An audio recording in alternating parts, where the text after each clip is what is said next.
Welcome to an episode of Bermanology on Lettermen Row. I'm your host, Jeremy Birmingham. That, with me, is Grant Toutant, Ohio State's latest commitment in the class of 2020, four-star offensive tackle from Warren De La Salle High School in Michigan. Grant, this is obviously a big moment for you. I know that It's not an easy one. You've been committed to Penn State since November. You've been helping them build their class. You've been going about things as solidly as any commit can. But in the last few months, there's Ohio State offered in January, and things got interesting for you, I guess, at that time. But what was it really about Ohio State that opened up the door for them, Ryan Day, Greg Studrara, that coaching staff, to be the one school that really could have made a dent in what you had thought was the plan for Penn State all along? Well, I would say on Coach Day's first recruiting cycle, he came to one of my basketball practices, and he was really impressed. Him and Coach Madison were there, and they really liked the way I moved, how flexible I was. And Ohio State had always been one of my dream schools to go to, so I had to give it a shot and see if it was everything I thought it was.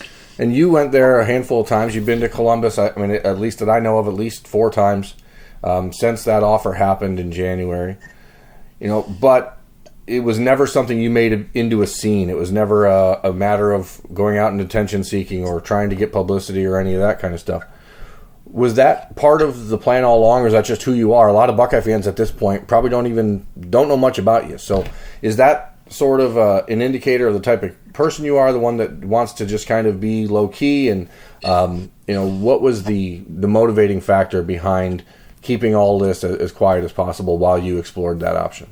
I would say it was a combination of both how I am as a person and just wanting to have the chance to make a decision without any outside influence. I mean, I'm a really humble guy, so I really don't need attention. I don't want it. But it was a lot about just having the time with my family to make the decision without any outside influences. You mentioned Ryan Day and how you were impressed with him when he came to that first practice, the first game, when they got to see you in January. What was it about Coach Day, about Coach Studrara, about the Ohio State program that you said, this is a program that I'm confident in the direction it's going? Because obviously there's a lot of changes at Ohio State between Urban Meyer's retirement and everything else that's happened in the last 8 months. So what was it that still left you feeling confident and secure in that decision? I would say it was the fact that both of them were there when all that success was happening. I mean, Coach Day being in the position he was before even being named head coach, and the success they had, it makes me really confident that the success is going to keep on going. And Coach Stud, he's always been straightforward and honest, and I think with him being like that, everything's just going to keep going the way it is now. I think a lot of people in your position may have decided to, back off of a commitment and then wait and then see who else offers, see if maybe Michigan or Notre Dame or blah blah blah.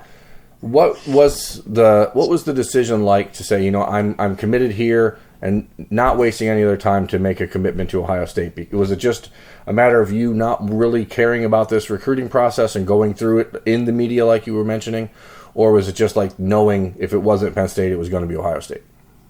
I would say Ohio State was definitely at the top of the list with Penn State, and it was one of the schools I really wanted to go to, really wanted to know about, and I really didn't get that offer till later in the process. And I mean, I got offers after I was committed, but I wasn't interested in any of those schools. I was only interested in Ohio State. I know that you're obviously from Michigan. You're an area that's very pro-Wolverine. Obviously, there's some Spartans mixed in, even a lot of Notre Dame fans up there. Did you ever imagine this world where you are not only committed to Penn State and one rival of Michigan, but then to think about committing to Ohio State, a team that most people around you probably grew up, let's just use the word as it is, probably grew up hating? Yeah, I really never thought of it like that. My dad went to Michigan State, so I've always had that rivalry with the team up north. And my family, they just really support me, and they really don't care where I went. They're just going to support my decision. They're going to be excited for me. How different does the closet look in a month as it does now? I mean, is there a bunch of green and gold in there? A bunch of green and white? Is there a bunch of Michigan stuff? I mean, what is that? What changes? I mean, there's definitely still a lot of green and white in there, but that's going to start to change over time. I just so you know that term is now the green team. So just so you start, I know you mentioned the team up north, but now you have to start talking about the green team as well. So, what is it like? I know this past weekend you were in Columbus. You were there for 2 days. You spent time with the Ohio State players and some of the incoming freshmen. What really was the takeaway from this moment, this weekend, that said to you, "Hey, this is it. This is how I know this is the place for me"? I would say a lot of it was I really liked the culture there. The guys there, they really good people there. I mean, I was with Harry Miller. I was with Enoch, and we were at Josh Meyer's house, and we met up with all those guys and just hung out. And I really like it there. I mean, really comfortable with the guys there. I'm starting to get to know some of the commits in my class, like Trey LaRoe and Jacob James. I've met them at camps a few times. So really starting to get comfortable with them, and that's Now, this spring, you've been very busy. You've been on the road a lot. You told me a month ago that you were not home for a 2-week stretch where you were at camp, and then vacation. Yep. How important were those camps, the Under Armour camp, the opening, the Rivals camp? How important were those for you as a player this offseason to realize that you belong in this conversation? I would say it helped a lot. I mean, it was a real big confidence builder to me to know what exactly I could do. I mean, in the season, we don't do a lot of passing. I mean, we'll run play action, so we don't have straight up pass blocking. So doing those one-on-ones and seeing the improvement, it really helped me gain a lot of confidence. You haven't camped at Ohio State, but I know that Greg Studrara saw you at the Best of the Midwest camp. Was there a moment with him up there in Grand Rapids where he was able to work with you that you got a sense for his style, his personality a little bit on the field? I wouldn't say he got to work with me a lot, but I know he was definitely watching me a lot. He was pretty much right next to me the whole camp. I mean, he got really excited when we were warming up. We were just doing high knees, and next thing you know, he's jumping up and down, giving me a high five and stuff. He's just really excited to see how I worked. The profile of your commitment has changed quite considerably. You go from being the first commitment in the class of 2020 for Penn State and one of 6 offensive linemen in their class to now the 5th offensive lineman committed in Ohio State's class. Is that different for you? I mean, do you have an opportunity now to sit back and reassess what you want out of teammates? Does it help you in a way to feel more comfortable or maybe less pressure? Or what is that? Is that different at all? I really don't think there's a difference between being the first or the 5th O lineman. I mean, once we get there, we're all just going to put in work, and we're going to have to work hard and earn our spot. Does Ohio State staff give you an idea of exactly where you fit on the line?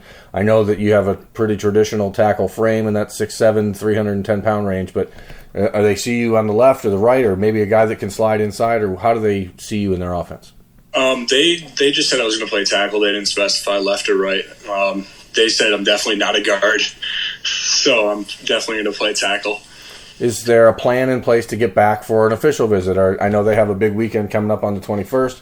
Do they want you to be there for that? Is that something you're going to do in the season, or what's the plan from here? We were talking about it today, and we were thinking about doing it during the season. Okay. And I don't want to keep too much of your time, so I'm going to try to break it down here. And again, as I said, a lot of Buckeye fans don't know a lot about you. You and I have spoken for a few months. But at your request, we haven't said much. We haven't written much or talked about you. So tell us, if you can, a little bit, what makes you different? What makes you unique? What do you do as a hobby? What do you do for fun? Who is Grant? I would say the biggest thing most people don't know about me, up until 4th grade, I was a competitive gymnast. That's where most of my flexibility comes from. I play basketball. I play varsity basketball. There's not many 320-pound basketball players out there right now. But what was your event as a gymnast? What were you doing? Everything. I did floor, the rings, everything. How did you make that transition from football or from gymnastics to football? I actually didn't play football till 6th grade, so I had roughly 2 years of just basketball, and then I wanted to start playing football. And at first, I started playing defensive end, and then my sophomore year, they moved me to tackle. And that was a big learning curve. And then this past year, really got a hang of things. Well, that's pretty unique. I want to give you an opportunity, if you want it, if there's a message that you have for Penn State fans, if they're watching this, or to give an idea of how difficult this was for you, because I know we're talking about Ohio State, but you've been committed to Penn State solidly for 7 months, and I know that the relationships are important to you. I want to give you that opportunity if there's anything message-wise you want to say. I would just like to say thank you. I mean, they're a really loyal fan base. They're really, really nice people. I mean, just thank you for that time. Well, Grant, again, I don't want to keep too much of your time here, and I appreciate you joining us on Bermanology. Thank you for giving us this opportunity to sit down and talk with you, and congratulations on your decision. And we at Lettermen Row will be looking forward to getting to know more about you soon. Thanks. Thanks, Grant.